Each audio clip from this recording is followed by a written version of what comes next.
მოგესალმებით ყველას ჩემი საავტორო კურსის პირველ ლექციაზე. დაგეპატიჟებით, რომ გამომყვეთ თვითგანვითარების, შემეცნებისა და ცხოვრების გაუმჯობესების გზაზე. ეს ვიდეო იქნება ამ ძალიან საინტერესო მოგზაურობის პირველი ნაბიჯი. მოგზაურობის, რომელსაც უწოდე 5 ელემენტი. ამ ონლაინ კურსს ასე უწოდე არა სტიქიების იგივე ელემენტების გამო, არამედ იმიტომ, რომ სწავლობთ იმ 5 აუცილებელ პრაქტიკას, რომელიც წარმოადგენს 5 ძირითად სფეროს, 5 სვეტს, რომელზეც დგას ადამიანის ცხოვრება. უპირველეს ყოვლისა, ეს ლექცია უნდა დავიწყო ერთ ძალიან მნიშვნელოვან კითხვაზე პასუხის გაცემით. რატომ ვსაუბრობთ მაგიაზე დღეს? 21 საუკუნეში, სილიკონების ჩიპების, ოპტიკურ-ბოჭკოვანი კავშირებისა და ხელოვნური ინტელექტის ეპოქაში. თუ ადამიანი ოდნავადაც არ განვითარდა მას შემდეგ, რაც გამოაღწია გამოქვაბულიდან. თუ კი მას აქამდე სჭირდებოდა რომელიმე ღვთაებისათვის შესაწირის გაკეთება იმისათვის, რომ დაენთოთ ცეცხლი, ხოლო წვიმის გამოსაძახებლად ვიყენებდით შელოცვებს, დღეს უკვე შეგვიძლია გამოვიყენოთ ამ ყველაფრისათვის ტექნოლოგია, მეცნიერება, 1000 გვარი ხელსაწყოები. და მაინც ადამიანი რატომღაც კვლავ და კვლავ უბრუნდება სულიერ სამყაროს და ეძებს რაღაც მიღმიერს, უხილავს. მაგია არ არის New Age-ის, ანუ ახალი ეპოქის გამოგონება. ეს არის კაცობრიობის უძველესი ტექნოლოგია და შეიძლება ითქვას, რომ ის არსებობს იმ დღიდან, რაც გონიერ ადამიანს გაუთენდა დილა და მან დაიწყო ბედის წარმოუყუღმართობასთან ბრძოლა და ადაპტაცია. მანამ სანამ იარსებებდა მეცნიერება წვიმის ასახსნელად, ლოგიკა ცეცხლის დასანთებად ან მედიცინა ციების დასაძლევად, არსებობდა რიტუალები.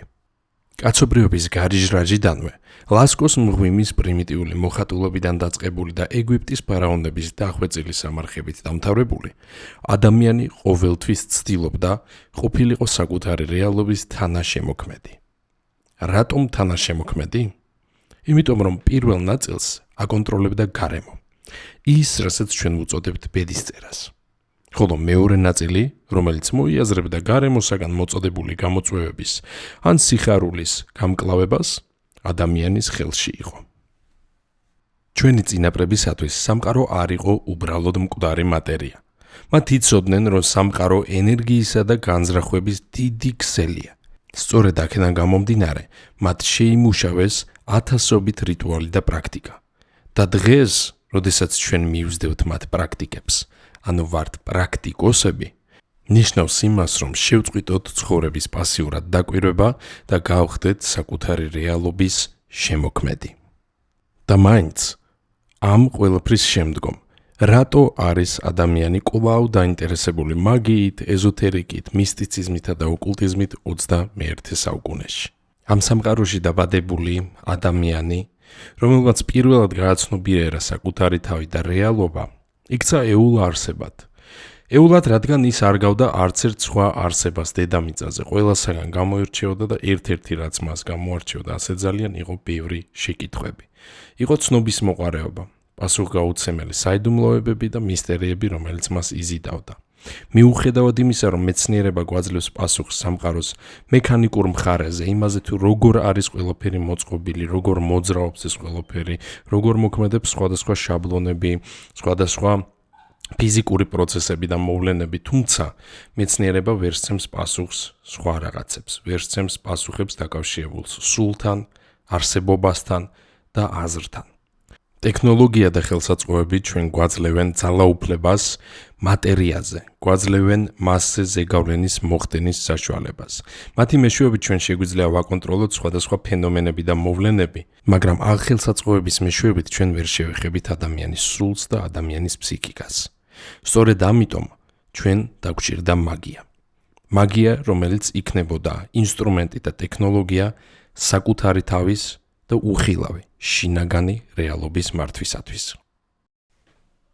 რა არის მაგია და როგორ მუშაობს ის?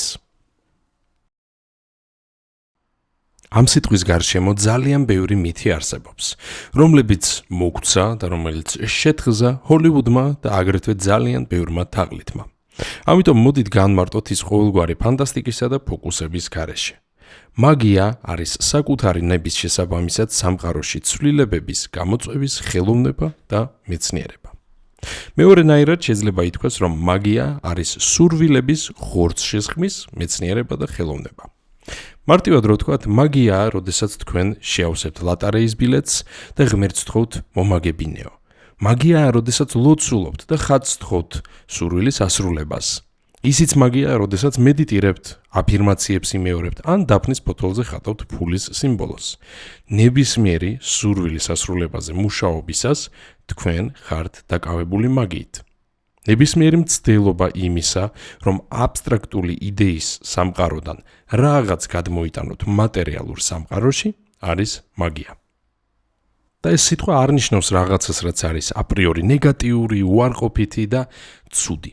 კი, მართალია არსებობს შავი მაგია, თუმცა ეს არის უკიდურესად არასასიამოვნო და სამწუხარო ფენომენი, რომელსაც სხვა მოგვები, ეზოთერიკოსები, ოკულტური მეცნიერების სპეციალისტები, ვინც რა თქმა უნდა საღად უყურებს ამ საკითხებს და საღად აზროვნებს, აგრეთვე ვემიჯნებით და ვგმობთ. მაგია მუშაობს ერთდროულად ორ დონეზე. ეს არის პირველი, ფსიქოლოგიური დონე და მეორე, ეზოთერული დონე. ფსიქოლოგიურ დონეზე ხდება შემდეგი რამ. რიტუალი ეს არის ქვეცნობიერის ენა. ჩვენს ქვეცნობიერს და არაცნობიერს არ ესმის ლოგიკური არგუმენტები.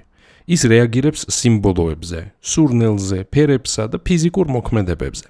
შეიძლება ითქვას, რომ რიტუალის შესრულების დროს ჩვენ ვართ საკუთარი ტვინის გატეხვით დაკავებული.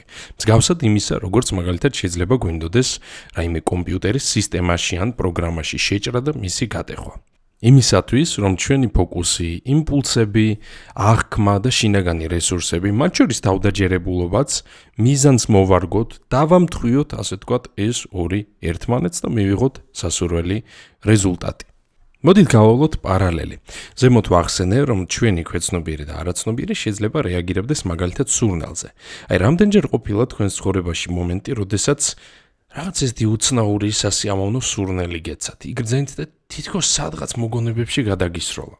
აი, მაგალითად შეიძლება იგრძნო ვანილის სურნელი, რომელიც რაღაც თავისებურად მწარე და ამასთანავე ტკბილია და შეიძლება გაგახსენდეს ბავშვობა. ან შეიძლება იგრძნო სადარბაზოში, ან სადმე ქუჩაში შემწვარი კარტოფილის სუნი და გაგახსენდეს ბავშვობა, შენი უბანი, თბილისის ქუჩები და ასე შემდეგ. ხო არის ეს ყველაფერი ძალიან საინტერესოა რა? როგორ შეიძლება სურნელმა გააღვიძოს მთელი რიგი მოგონებებისა. ამ შემთხვევაში წარმოიდგინეთ, რომ ადამიანს აქვს მიზანი, აი დაუშვათ ესეთი ვარიანტი ავიღოთ, რომ ის არის სადღაც უცხო ქვეყანაში, პირობითად ჰიმალაებში. და ძალიან მოენატრა თბილისი და ძალიან მოენატრა ის შეგრძნება, როგორც შეიძლება დაგეუფლოს თბილისის ძველ ქუჩებში სეირნობისას, მეზობლებთან მისალმებისას, მამაშენის ნაცნობისთვის ხელის ჩამორთმევისას და ასე შემდეგ. და აი წარმოიდგინეთ, რომ ამ ადამიანმა დაუშვათ რამენაირად ხელოვნურად წარმოქმნას პირობითად იმ კარტოფილის სუნი, ავტომობილების მიერ გამოყოფილი გამონაბოლქვის სუნი, არ ვიცი, ძველი შენობების სუნი, იმისათვის, რომ ხელოვნურად გააღვიძოს საკუთარ თავშია ის შეგრძნებები. რა თქმა უნდა, ძალიან მეეჭვება ვიღაც ესეთ რიტუალს ასრულებდეს, სადაც შემწვარი კარტოფილი ფიგურირებს, მაგრამ ეს რა თქმა უნდა ერთი ესეთი მარტივი, შეიძლება ოდნავ სასაცილო ვიღაცისათვის მაგალითია, მაგრამ დარწმუნებული ვარ, ყველასათვის რეზონანსული იქნება, ყველასათვის ნაცნობი იქნება ეს შეგრძნებები და ზუსტად მე მიხვდებით რისი თქმაც მინდა. აი მსგავსად ამისა, როგორც სურნელს შეუძლია რომ გააღვიძოს ჩვენში რაიმე სახის შეგრძნება, მოგონება, განცდა, ზუსტად ესე შეუძლიათ ჩვენში სხვადასხვა რეაქციის გამოწვევა ფიზიკურ ჟესტებს, პოზიციებს, მოქმედებებს, სურნელებს, ფერებს, სიმბოლოებს და 1000 სხვა ესეთ მასტიმულირებელ პატარ-პატარა კომპონენტს, რომლისგანაც არის მთლიანობაში აგებული ნებისმიერი რიტუალი. მეორეს მხრივ ორიოდი სიტყვით რომ შევეხოთ პროგრამაში შეჭრისა და კომპიუტერების საკითხს, ზოგადად არსებობს ესეთი ფენომენი, როგორც არის პროგრამული ენა, ხომ? მარტივად რო ვთქვათ, ეს არის კომპიუტერების ენა, რომლითაც ესმით პროგრამისტებს, ხომ? პროგრამები, კოდები. ნებისმიერი ტექნოლოგია და ნებისმიერი კომპიუტერი უხეშად რო ვთქვათ, აზროვნებს და ფიქრობს და წარმართავს ყველა პროცესს, რაც მასში მიმდინარეობს, შეიძლება ასე თქვოს, ნოლებისა და ერთიანების მეშვეობით. ანუ ეს არის პროგრამების ენა, ესე დავარქვათ მოდით, რომელიც მოიცავს რიცხვებს. მხოლოდ და მხოლოდ ციფრებს და ჩვეულებრივი ადამიანისათვის ეს შეიძლება იყოს აბსოლუტური აბსურდი, გაუგებარი რაღაც ქაოსი. მაგრამ თქვენი კომპიუტერი სწორედ ამ ენაზე მეტყველებს და პროგრამისტმა ამ შემთხვევაში იცის როგორ დაწეროს ის კოდი, რომ პირობითად ის ითარგმნოს ამ კომპიუტერის გონებისათვის, მისთვის გასაგებ რაღაცად. დაახლოებით ესეთი რამ ხდება რიტუალის შესრულებისასაც. შეიძლება ჩვენი ცნობიერი გონებისათვის დიდად არაფერს არ ნიშნავდეს და არ წარმოადგენდეს პირობითად სანთელი, საკმეველი, უცნაური სიმბოლო გამოსახული ქაღალდზე და უშუალოდ ენა, რომელზეც მეტყველებთ, ან შელოცვა, რომელსაც წარმოვთქვათ, მაგრამ თითოეული ეს სიმბოლური აქტი რაღაცას ნიშნავს ჩვენი ენერგეტიკისათვის, ჩვენი არაცნობიერისა და ჩვენი სულისათვის. ასე რომ ჩავთვალოთ, რომ რიტუალების და სხვადასხვა პრაქტიკების აი ეს კომპონენტები ეს არის კომპიუტერის ენა. ოღონდ არა კომპიუტერისათვის, არამედ ჩვენი უხილავი ნაწილისა და უხილავი სამყაროსათვის. ენერგეტიკულ დონეზე ჩვენ საქმე გვაქვს რეზონანსისა და სინქრონიზაციების ფენომენთან. მსგავსი იზიდავს მსგავს. როდესაც რიტუალით ვცვლით შინაგან სიხშირეს, გარე სამყარო, რომელიც სინამდვილეში იმაზე უფრო მეტად მოქნილია ვიდრე გონია, იწყებს გადაწყობას ჩვენი ბრძანების შესაბამისად. რეზონანსი ეს არის, როდესაც ჩვენი ენერგეტიკული სიხშირე და გარე სამყაროს ენერგია ერთმანეთს ემთხვევა და ერგება. ასე თქვათ, როდესაც წარმოიქმნება დადებითი ქიმია ამ ორს შორის. სინქრონიზაცია კი გულისხმობს არაკაუზალურ აზრიან დამთხვევებს. ანუ ეს არის მოვლენების, გარემოებებისა და სიტუაციების დამთხვევა ადამიანის განზრახვასთან, სურვილთან, ჩანაფიქრთან და ასე შემდეგ. ოღონდ არა მიზეზ შედეგობრივად. მოდით ამას დავარქვათ აზრიანი და მისტიური დამთხვევა. სინქრონიზაცია მაგალითად, როდესაც ჩაიფიქრე ახალი სამსახურის პოვნა. იმ დღეს ქუჩაში შეხვდა წლების უნახავი კლასელი, რომელიც გიყვება ახალი კომპანიის შესახებ, რომელსაც ესაჭიროება კადრები. სინქრონიზაცია აგრეთვე, როდესაც თანხა გაკლდებოდა ოცნების მუსიკალურ ინსტრუმენტზე და ზუსტად იმ რაოდენობის თანხა დაგერიცხა ბონუსად. და ყოველივე ეს მოხდა არაკაუზალურად. შენ არ გამოგიწვევია რომელიმე მათგანი პირდაპირი მოქმედებით და ზეგავლენით. არამედ ისინი თითქოს ჯადოსნურად, თითქოს თავისით დაემთხვეს შენ სურვილსა და განზრახვას. ეს პუნქტი შეგვიძლია საბოლოოდ დავაჯამოთ ასე. მაგია რეზონანსის მეშვეობით იწვევს სინქრონიზაციებს, რომელსაც მივყავართ სურვილის მანიფესტაციამდე, ანუ მის ხორცშესხმამდე. თანამედროვე ადამიანი იმაზე მეტად არის დაკავშირებული ყველასთან და ყველაფერთან, ვიდრე ოდესმე ყოფილა. მაგრამ ამავდროულად ყველაზე მეტად არის მოწყვეტილი საკუთარ თავსაც და ღრმა კავშირებსაც. ჩვენ ცხოვრობთ მუდმივი ხმაურის, შეტყობინებებისა და რაღაცის ან ვიღაცის მოლოდინის რეჟიმში, სადაც არაფერი უნდა გამოგრჩეს, ყველაფერი უნდა მოასწრო და ამასთანავე ყოველივე ეს უნდა მოხერხდეს ერთდროულად. აი, რატომ არის მაგია აუცილებელი დღეს. ის გვაძლევს პაუზას ამ ყველაფრისგან, დროს საკუთარი თავისათვის. იმის საშუალებას, რომ აღვადგინოთ ღრმა და ჭეშმარიტად მნიშვნელოვანი კავშირი სამყაროსთან და საკუთარ თავთან. ის გვიბრუნებს სუვერენიტეტს. მაგიური პრაქტიკის გარეშე ადამიანი ზოგჯერ ჰგავს ქარში ატაცებულ ფოთოლს, რომელსაც კოლექტიური შიშები, უმართავი ენერგიები, სხვადასხვა სისტემები და ეგრეგორების ხრიკები აქეთ-იქით მიაქროლებენ. ზოგჯერ კი ჰგავს იელქნიან გემს, რომელსაც არ აქვს ქარი. შესაბამისად ის დგას წყალში უძრავად და ელოდება რაღაცას. მაგიური პრაქტიკით კი თქვენ თავად ხდებით ქარი. ქარი, რომელიც მიმართულებას მისცემს ცხოვრებას. ხშირად ისმის კითხვა, რა განსხვავებაა მათ შორის, ვინც პრაქტიკას ეწევა და ვინც არა. ეს არის განსხვავება გემის კაპიტანს შორის, რომელსაც აქვს საჭე და მას შორის, ვისაც არა. ორივე ერთ ოკეანეშია, ორივე ერთნაირ შტორმში ხდება, მაგრამ პრაქტიკოსმა იცის, როგორ მართოს გემი, სად შეცუროს და სად არა. თუ არ არის ქარი, როგორ იპოვოს ის, თუ გაეხვა შტორმში, როგორ გამოძვრეს და ასე შემდეგ. ეს წარმოშობს ერთგვარ მეტათავდაჯერებულობას, ანუ ცოდნას, რომ შენ გაქვს ინსტრუმენტები გარემოზე ზემოქმედებისათვის. შესაბამისად ცხოვრება და მისი მზიანი ან ქარიანი დღეები აღარ გაშინებს. აღარ გამართავს გაურკვევლობა და შიში, რადგან ზუსტად იცი რა გააკეთო. რაც შეეხება ამ პრაქტიკების ეფექტურობას. ენერგეტიკული პრაქტიკებისა და რიტუალების ეფექტურობის ერთადერთი საზომი არის შედეგი. მაგია ექსპერიმენტულია. აუცილებელია ცდა, გამეორება და დაკვირვება. შესაძლოა ერთმა პრაქტიკამ ვიღაცასთან ერთი ეფექტი გამოიწვიოს, მეორესთან მეორე, ხოლო მესამეს შესაძლოა დასჭირდეს რამდენიმე ცდა, იმისათვის რომ რაიმე შედეგს მაინც მიაღწიოს. თუ განდევნის რიტუალის შემდეგ შფოთვა ქრება, ხოლო მაგალითად მოზიდვის რიტუალის შემდგომ ახალი შესაძლებლობები ჩნდება. ესე იგი რიტუალმა იმოქმედა, ხომ? ესე იგი დაიდო შედეგი. შესაბამისად კითხვა როგორ მეორე ხარისხოვანი ხდება. თავარია რომ შედეგი მივიღეთ. ეფექტურობა მოდის მანიფესტაციის ქვაკუთხედიდან, რომელსაც წარმოქმნის 4 კომპონენტი. ეს არის მკაფიო განზრახვა, მუხტი, ემოცია, ეს არის ფიზიკური მოქმედება და საიდუმლო. და ეს 4-ვე აუცილებელია რომ მონაწილეობდეს ჩვენს პრაქტიკაში ერთდროულად. მაგალითად მკაფიო განზრახვა ეს არის ჩვენი გონების ჩართულობა საქმეში. ეს არის ჩვენი გაცნობიერებულობა, ეს არის ჩვენი გააზრებულობა, ეს არის ჩვენი დაგეგმვის, ფიქრისა და მსჯელობის უნარი.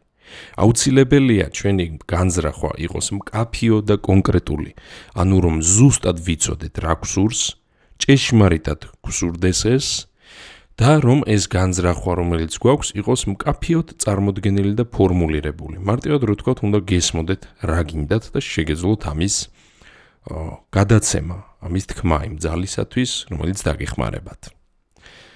მომდევნო პუნქტი არის მუხტი და ემოცია. მარტივად რო თქვათ, ეს არის ის გული, რომელსაც ჩადებთ საქმეში. თუ კი თქვენ შეასრულებთ მხოლოდ ფიზიკურ მოქმედებას, ანუ რიტუალურ, ცერემონიულ ნაწილს, მას არავითარი ძალა არ ექნება. თუ კი მხოლოდ ფიზიკურ მოქმედებაზე იქნებით აქცენტირებული და მანდ არ იქნება არავითარი თქვენი მონაწილეობა ემოციურ დონეზე, თუ კი არ იქნება თქვენი მონაწილეობა პროცესში წარმოსახვით, ფანტაზიით, თუ კი არ ჩაერთვებით ამ რიტუალში, მას აზრი არ ექნება. ძალიან ბევრი ადამიანი ასრულებს პრაქტიკებს მექანიკურად. უბრალოდ ანთებენ სანთლებს, უბრალოდ ანთებენ საკმევლებს, იძახიან რაღაც გაუგებარ სიტყვებს და გონიათ რომ ეფექტი იქნება. კი, შენი სხეული ასრულებს ამ ყველაფერს, მაგრამ შენ სად ხარ? სად არის შენი გული, სად არის შენი ემოცია, შენი ვნება, შენი მუხტი, რომელიც გახდება საწვავი. აი იმ შემოქმედებითი ალისათვის, რომლის ანთებაც ასე ძალიან გინდა. ხოლო საიდუმლო უკვე არის სულიერი პროცესი. საიდუმლო არის ერთის მხრივ ის ფაქტორი, რომ ჩვენ უნდა ჩვენი ქმედებები დავიცვათ, უნდა საიდუმლოდ შევინახოთ ჩვენი სურვილი, ალბათ ყველას გსმენიათ, რომ სურვილის ხმამაღლა წარმოთქმა გამოიწვევს მის არასრულებას, რაც ნაწილობრივ მართალია. თუმცა საიდუმლო აგრეთვე გულისხმობს იმ პროცესებსაც, რომელიც ჩვენი თვალსაწიერის მიღმა მიმდინარეობს. მსგავსად იმისა, როგორც შეიძლება ადამიანმა დათესოს მარცვალი მიწაში, შემდგომ მას ვეღარ ხედავს, მიწაშია მარცვალი, სიბნელეშია, სადაც ჩვენი თვალი მას ვერ სწდება, მაგრამ იქ რაღაც პროცესი მიმდინარეობს, ხომ? სამყარო, ბუნება, ღმერთი, ასე ვთქვათ, თავის ხელს მოუსვამს, ჩაერთვება ამ პროცესში და თითქოს ესე საოცრად და ჯადოსნურად მარცვლიდან ამოიზრდება მცენარე. ზუსტად ესეთი რამ ხდება ენერგეტიკული პრაქტიკებისა და რიტუალების შესრულების შემდგომაც. ჩვენ თესავთ მარცვალს სულიერ სამყაროში, ოღონდ და არა მიწაში და ველოდებით მის აღმოცენებას. აი იმ უხილავ, წყალებში ვთქვათ, საიდუმლო სამყაროში, საიდანაც აღმოცენდება მცენარე და მოისხევს ნაყოფს. წარმოიდგინეთ, რომ თქვენი დავალებაა გადასცეთ წერილი მეორე პიროვნებას, ამ შემთხვევაში ეს არის თქვენი ამ განზრახვის, თქვენი ენერგიის სულიერ სამყაროში გაგზავნა და უკვე იქით ამ ხარეს მას მიეხედება. მართალია ჩვენ ამას შეიძლება ვერ ვხედავდეთ ესე ყოველდღიურად შეუიარაღებელი თვალით, მაგრამ აუცილებელია რომ ვიქონიოთ ნდობა და ვიქონიოთ რწმენა. ამ კურსის ფარგლებში ჩვენ შევისწავლით 5 რიტუალს, რადგან ისინი ადამიანური გამოცდილების მთელ სპექტრს მოიცავს. პირველი, გახლავთ განწმენდა და განდევნა. სანამ ახალ მარცვლებს დათესავ, მიწა სარეველებისაგან უნდა გაათავისუფლო. ეს არის ფსიქიკური ხარახურისაგან გათავისუფლება. ხოლო თუ მეზობელმა დააბინძურა შენი ეზო, ის უნდა მილაგდეს და კვლავ გალამაზდეს. ისევე როგორც უარყოფითი ენერგიებისა და ზეგავლენების განდევნა აუცილებელი ჩვენი აურიდან და ნატიფი ენერგეტიკული სხეულებიდან. მეორე პრაქტიკა მოიაზრებს დაცვას. ენერგეტიკულ სამყაროში ყველას გვჭირდება ანტივირუსი. უხილავი ფარი, რათა სხვებმა ვერ შეძლონ ჩვენი რესურსების მითვისება, დაზიანება და მოსპობა. ერთია უარყოფითი პროგრამებისა და დაბინძურებების მოჩორება, თუმცა ცხადია უმჯობესია, თუ კი ვიქნებით დაცული. ამით ამ არასასურველ შემოჭრებსაც და მათ ალბათობასაც შევამცირებთ და თავის ტკივილსაც ავირიდებთ. მესამე, გახლავთ ენერგიით ავსების პრაქტიკა. ცარიელი დოქიდან ვერაფერს დაასხამ. ეს არის თქვენი სულიერი ბატარეის დამტენი იმისათვის, რომ იგრძნოთ თავი მხნედ და ენერგიულად, აიმაღლოთ განწყობა და იმისათვის, რომ იქონიოთ სურვილების ასასრულებლად, პრაქტიკების განსახორციელებლად აუცილებელი ენერგია. მსგავსად იმისა, როგორც ავტომობილს სჭირდება საწვავი A პუნქტიდან B პუნქტამდე მისასვლელად, ადამიანს სჭირდება ენერგია. იმისათვის, რომ შეძლოს რიტუალების ჩატარება, პრაქტიკების შესრულება, შედეგების დანახვა და სურვილების ასრულება. მეოთხე პრაქტიკა ეხება ბარაქის მოზიდვას. ჩვენ მატერიალურ სამყაროში ვცხოვრობთ. სულიერება და მატერია არ არის განცალკევებული. რესურსები გაძლევს საშუალებას აკეთო მეტი სიკეთე. მატერიალური კომფორტი გაძლევს სიმშვიდეს, რომელიც შესაბამისად გეხმარება სულიერად და გონებრივად განვითარებაში. და ცხადია, მატერიალური კეთილდღეობა აუცილებელია იმისათვის, რომ უბრალოდ კარგად და სასიამოვნოდ იცხოვრო. საარსებო და აუცილებელი რესურსების მინიმუმის ქონასა და თავის გატანაზე ხომ ზედმეტია საუბარი. მატერიალური კეთილდღეობა ყველას სურს, ყველას სჭირდება. ეს შენი უფლება და შეგიძლია ამის მიღწევა. მეხუთე პრაქტიკა ეხება მიზიდულობას. ეს არის სიყვარული და შესაძლო კავშირები. ადამიანები სოციალური არსებები ვართ. ეს რიტუალი მომართავს თქვენი რადიუს სიხშირეებს სწორი ტალღისკენ. ტალღისკენ, სადაც იპოვით სიყვარულს, მეგობრებს და სამყაროს კეთილგანწყობას. ეს პრაქტიკა ეხმარება დადებითი კავშირების, პოზიტიური განწყობის მოზიდვაში და ქარიზმის ამაღლებაში. მაგრამ ეს არ არის ისეთი პრაქტიკა, რომელსაც ხვდებით ხოლმე სასიყვარულო მაგიის სახელით შეფუთული შავი მაგიის პრაქტიკების სახით. არა, ეს არის ჯანსაღი, ეკოლოგიური და სწორი მიდგომა. მე ზოგადად მთელი ჩემი პრაქტიკის და ჩემი ამ სფეროში მოღვაწეობის დროის განმავლობაში ყოველთვის ვეწინააღმდეგებოდი და დღესაც ვეწინააღმდეგები იმას, რასაც ხალხი უწოდებს სასიყვარულო მაგიას. ერთია რომ წამს რომ შეუძლებელია ვინმეს თავი შეაყვარო, ეს ყველაფერი არის ფარსი. და მეორეს მხრივ წამს რომ შეუძლებელია ეს გააკეთო ჯანსაღი გზით. სწორედ ამიტომ არის რომ მიმართავენ შავ მაგიას, სასიყვარულო ჯადოებს და 1000 უმსგავსობას. ცხადია, მე ამ ყველაფერს ყველანაირად ვემიჯნები და ყველანაირად ვეწინააღმდეგები პირიქით ამ ყველაფრისაგან ხალხის დაცვას ვემსახურები. თუმცა, რა თქმა უნდა, საჭიროება მაინც არსებობს. საჭიროება ცხადია არა იმის, რომ ვინმეს შევაყვაროთ თავი, არა. უბრალოდ ვიღაცას სჭირდება სიყვარული და ვერ პოულობს მას. ვიღაცას სჭირდება მეგობარი, ვიღაცას უბრალოდ აკლია კეთილგანწყობა სამსახურში, ხომ შეიძლება ადამიანი ძალიან კარგი იყოს, ძალიან დადებითი, მაგრამ მას უბრალოდ ვერ ამჩნევდნენ. აი სწორედ ამან დამაფიქრა, რისი გაკეთება იყო შესაძლებელი. რა შეიძლებოდა რომ შემექმნა ისეთი, რაც არავის დააზიანებდა, რაც არ იქნებოდა მიმართული ვინმეს დამონებაზე ან დამორჩილებაზე, მაგრამ ადამიანის ცხოვრებაში შემოიტანდა აი იმ კავშირებს, რომელიც ასე ძალიან აკლია. და ეს გახდა სწორედ ეს რიტუალი. რიტუალი, რომელსაც უწოდე შუქურა. შუქურა, რადგან ეს რიტუალი ემსახურება ადამიანის შინაგანი სინათლის და პოტენციალის გახსნას. იდეა, რომელთაც თავდაპირველად შეიქმნა ეს რიტუალი, იყო სიყვარულის მოზიდვა, თუმცა საბოლოო ჯამში მივედი იმ დასკვნამდე, რომ ის მუშაობს ფაქტობრივად ნებისმიერი სახის მიზიდულობის საკითხზე, მაგალითად იქნება ეს მიზიდულობა სექსუალური ხასიათის, რომანტიული, მეგობრული, საქმიანი, თუ ზოგადად სამყაროს მიმართ დადებითი მუხტის გაგზავნისა და მისგან იმავეს მისაღებად. ანუ მარტივად რო ვთქვათ, ადამიანი იქცევა შუქურად, რომ ასე ვთქვათ, თვითონაც შეძლოს თავისი დადებითი თვისებების გამონათება სამყაროში და ცხადია მსგავსად იმისა, როგორც შუქურა იზიდავს გემებს, რომ მოიზიდოს მხოლოდ დადებითი და სასიამოვნო და სასარგებლო კავშირები. ასე რომ, კიდევ ერთხელ ჩამოვთვლი თუ რა პრაქტიკებს შეისწავლით ამ კურსის ფარგლებში და რას შევეხებით. ეს არის ენერგეტიკული წმენდისა და უარყოფითი ენერგიების განდევნის პრაქტიკა, სახელწოდებით ძალაუფლების ქამარი. ეს არის დაცვის რიტუალი, სახელწოდებით 9 კლიტული. ეს არის ენერგიით დამუხტვისა და ძალების აღდგენის რიტუალი, ძალის ელექსირი და შინაგანი ცეცხლის გამოღვიძება. სხვათა შორის აქვე აღნიშნავ, რომ ეს რიტუალი თავის თავში ფაქტობრივად ორ პრაქტიკას მოიაზრებს, ამიტომ სახელი გაიღო ესეურად ძალის ელექსირი და შინაგანი ცეცხლის გამოღვიძება. ეს არის ბარაქის, ფინანსური, მატერიალური კეთილდღეობის მოსაზიდი რიტუალი, ფულის წვიმა და ბოლოს შუქურა, რომელზეც ვისაუბრე. ეს არის ის 5 რიტუალი, რომელიც შეეხება ადამიანის ცხოვრების 5 ყველაზე მნიშვნელოვან სფეროს და სწორედ ამიტომ ვუწოდებ ამ კურსს 5 ელემენტი. ამ კურსის განმავლობაში გთხოვთ, რომ სულ ცოტა ხნით გვერდზე გადადოთ სკეპტიციზმი.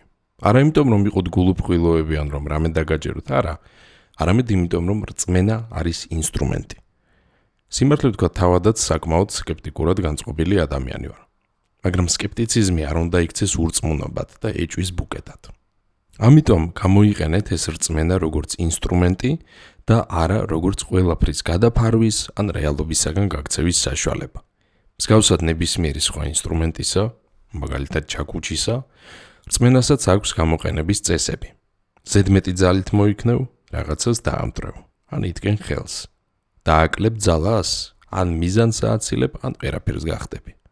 მოზომილად და საჭიროების შესაბამისად გამოყენებით კი შეიძლება დადებითი და სასარგებლო რაღაცის შექმნას ან რამის შეკეთებას. ასე რომ რწმენაც და სკეპტიციზმიც აუცილებელია, მაგრამ ჯანსაღი და მოზომილი ფორმით. საბოლოოდ შემიძლია ვთქვას შემდეგი, რომ ჩვენ აქ ვართ იმისათვის, რომ შევწყვიტოთ ცვლილებებზე ოცნება და დავიწყოთ მათი მართვა.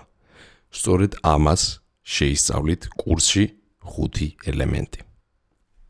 სანამ დაგემშვიდობებით, მინდა გასწავლოთ ერთი პატარა, მაგრამ უმძლავრესი სავარჯიშო, რომელიც შეგიძლიათ დღესვე გამოიყენოთ.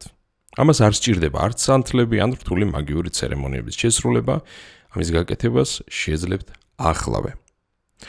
არსებობს ერთი ოქროს წესი, სადაც არის მიმართული ყურადღება, იქ მიედინება ენერგია. უმეტესობა თქვენგანი ყოველდღიურად საკუთარ ენერგიას არ იგებს. მაგალითად, როდესაც კითხულობთ ნეგატიურ ამბებს, როცა ფიქრობთ იმაზე, თუ რა არ მოგწონთ საკუთარ თავში, ან როცა წარმოსახვაში ეჩხუბებით ადამიანს, რომელიც რეალურად თქვენს გვერდით არც კი არის, თქვენ მას აძლევთ თქვენს სასიცოცხლო ძალას, ენერგიას, რომლის სწორი მიმართვაც დაგიხმარებოდათ მიზნების დამუხტვაში და მათ მიღწევაში.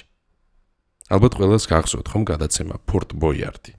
გემახსოვრებათ ბოლოს ეს გმირები როგორ უნდა მივარდნოდნენ მონეტებს და მოესწროთ მათი მოგროვება.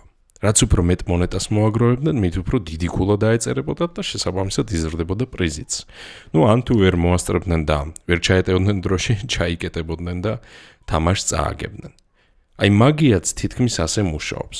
ოღონდ მცირე განსხვავებით. წარმოიდგინეთ, რომ ფორტ ბოიარდის გმირი ხართ, რომლის დავალებაცაა, რომ გაიქცეს და ლიმიტირებულ დროში მოაგროვოს ეს მონეტები, რაც შეიძლება ბევრი მონეტა. ოღონდ აი სასწორის ნაცვლად, რომელსაც გადაცემაში ვხედავთ. წარმოიდგინეთ, რომ გაქვთ სკივრი, რომელშიც გროვდება ეს მონეტები და თუ მოახერხებთ, რომ სკივრი გაავსოთ მონეტებით, სურვილი ასრულდება. და ეხლა წარმოიდგინეთ, რომ გზად ამ მონეტებს გართმევენ. ჯერ ისეაც რამდენი დაგეტევა ხომ ხელებში, ან თუნდაც მაისურში რო იყრიდნენ ეს გმირები, მასეც რომ მოიქცე. და მერე წარმოიდგინე, რომ გზა და გზა კიდევ რამდენს კარგავ ხო პროცესში, როდესაც ჯერ და უშოთ სოციალური ქსელი, შემდგომ ახალი ამბები, შემდგომ შემაწუხებელი თანამშრომლები, რა ვიცი, მოგონებები ავტობუსში ატეხილი ჩხუბის შესახებ და 1000 სხვა რამ წაგართმევს თითო მონეტას. საბოლოოდ რა გრჩება ხომ? გავსებს კივს. ამიტომაც არის, რომ ძალიან ბევრ ადამიანს უწევს ორმაგი, 4მაგი, 10მაგი ძალისხმევის ჩადება იმაში, ისი მიღწევაც იყო შესაძლებელი თითქოს პირველივე წდიდან. ყურადღების გაძლიერების პრაქტიკა არის ის, რაც ყველას გვჭირდება. თუმცა განსაკუთრებით მათ, ვინც გეგმავს რაიმე სახის მაგიური პრაქტიკით დაკავებას და ვისაც აქვს პრეტენზია პიროვნულ ზრდა განვითარებაზე ან წარმატებაზე. სცადეთ ეს პრაქტიკა დღეს. ყოველ ჯერზე, როდესაც დაიჭერთ საკუთარ თავს ფიქრში იმაზე, რაც არ გსურთ, მყისიერად თქვით სიტყვა stop. ან გაჩერდი. და ამავე წამს დაუსვით საკუთარ თავს შეკითხვა. ამ წამს რას დავახარჯავდი ჩემს ძვირფას ენერგიას, ჩემს სასარგებლოდ რომ ემუშავა. ეს არის პირველი ნაბიჯი პასიური მგზავრობიდან გემის გავიდნენ სავარძლისკენ. თქვენ იწყებთ იმ ენერგიის დაბრუნებას, რომელიც აქამდე გაედინებოდა, ფუჭად იკარგებოდა. როდესაც ჩვენ დავიწყებთ 5 რიტუალის სწავლას, თქვენ დაგჭირდებათ ეს ძვირფასი ენერგია, რათა თქვენმა რიტუალმა იმუშაოს 10 ჯერ უფრო სწრაფად და უფრო ძლიერად. თუ მზად ხარ ამ მოგზაურობისათვის, შემომიერთდი მომდევნო ლექციაზე. კურსის დეტალურ აღწერას იხილავთ ჩვენ საიტზე grimoire.g, ხოლო თუ გსურთ მისი შეძენა, დაგვიკავშირდით. საკონტაქტო ინფორმაციას იხილავთ ეკრანზეც და ვიდეოს ქვეშ აღწერაშიც. ყველას გისურვებთ წარმატებებს და თქვენთვის ყველაზე სასურველი და მნიშვნელოვანი სურვილების მიღწევას.